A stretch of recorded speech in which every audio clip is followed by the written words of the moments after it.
this episode of the Unnamed Political Podcast, we'll be talking about the recent Nevada primary for the Democrats, the South Carolina primary for the Republicans. But firstly, Antonin Scalia.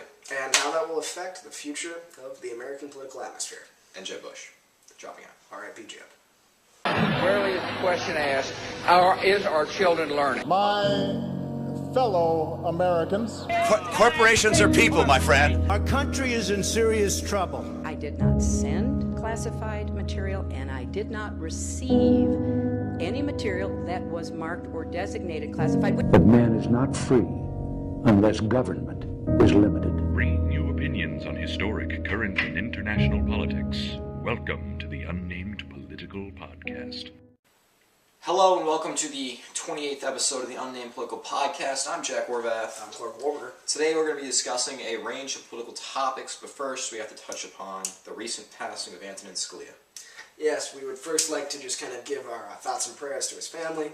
We're very sorry for his passing. And we'd also like to say to our audience, we're sorry for not addressing this sooner. I was sick for the past few days, so we couldn't film. And now we're finally covering it. So, 2 weeks ago, Justice Antonin Scalia passed away, and this left a vacancy in the Supreme Court. In theory, they're all supposed to be politically neutral, but this leaves a gap between the now four Democratic or liberal-leaning and the four conservative-leaning justices. And this has really just come to show, right off the bat, just how intense some of the political divides are in this country. Definitely, and what I'd like to add on is that, again, the Republicans are saying that they want to have a new justice in after a new president's elected, and they must think that, they're hoping a Republican gets elected so they can have, that conservative justice so they can, win some cases their way, and the Democrats would want to get it done as soon as possible, which kind of makes sense, because usually when a Supreme Court justice dies or retires, they usually get to it as soon as possible. And the average, wait time between getting a new justice, someone said, mentioned somewhere, it was like 120 days. Mm-hmm. And Obama has 10 months left in office. So if we waited 10 months, which is 300 or so days, that would be shattering records. I think the longest wait was like 180, I'm not sure if that was the longest, but it is, they are saying that it's definitely been a while. Need to wait until there's another president, and I cannot believe I'm saying this, but I do not necessarily completely agree with it. No. I personally just kind of find it shameful on both sides that within virtually minutes of it being announced that he had died, that we were having both the left and the right saying we need to appoint new justice, we can't appoint new justice. It was just absolutely immediate. That was the first thing they jumped to.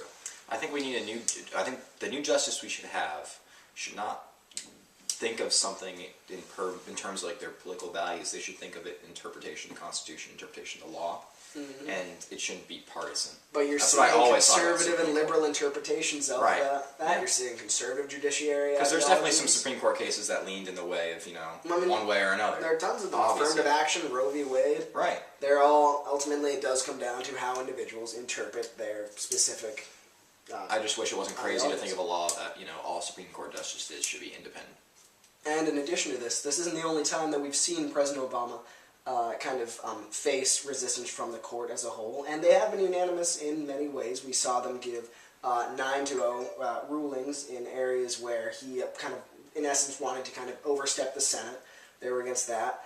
And now it's becoming, you've been seeing on both the left and the right, very political statements about this. I was reading a thing in the Huffington Post where they're like, this is only one vote away from upholding Roe v. Wade, and things about birth control. And if that doesn't make you a Democrat, nothing will, and we need to do this too so that we can implement the whole carbon emission tax, which was just declared unconstitutional. Mm-hmm. So it is really showing the divides. Yeah, I always keep saying, and I keep saying this, is that they should never choose someone based on what they think, and even if it goes in the way of the Constitution, it should always be how you interpret it, and it's the best interpretation. Well, it is how you think. Right. Well, but I want someone who interprets the Constitution not in their heads what they think is right.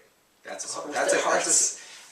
their heads and their hearts, technically. But Supreme Court justices should be unbiased. They should try their best to be unbiased, just like journalists are. Yes, because we all know some journalists the media are definitely is the least biased. They're Fox. Not the mainstream media. There's definitely some. MSNBC, they're big Trump fans. But we try as hard as we can be sometimes to be unbiased. I think that we kind of try being biased. we try to be center path. We admit that we support conservative fiscal policies and other policies that are conservative, Right. but we try to give a fair voice to both sides. What's in best interest of the American people? Yes, for all the American people who watch this, and like the 2 Canadians, thank you. Thank you. But, so do you think that we will see a justice appointed before Obama leaves office? Yes. You think we Yes, will? because that just makes sense. Who is going to wait 10 months? I mean... They can, there are Republicans in office, they can do it. No, I don't think it's bad. I don't think that's their main objective. Because even some Republicans are thinking, we can't let this drag out. Because if 8-person Senate, they're not going to get anything passed. Because people are going to say no. Supreme Court. Right, because it's 4 and 4. Technically, so what happens is, if it's deadlocked, if the case is deadlocked, the previous ruling is upheld. Right. So you are, in essence, seeing similar situations occur. You're just, it's as though that the Supreme Court just decides that what was previously enacted is okay. But you can't, it's not the normal to have an 8-person Senate. You need It's 9 Supreme people. Court. Supreme Court, sorry.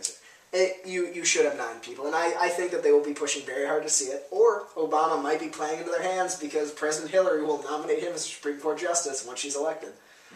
At least according to some of our conspiracies, or President Trump will be appointing his daughter. That is some of the farther ones. Is that did he say that, or is that just like a conspiracy theory?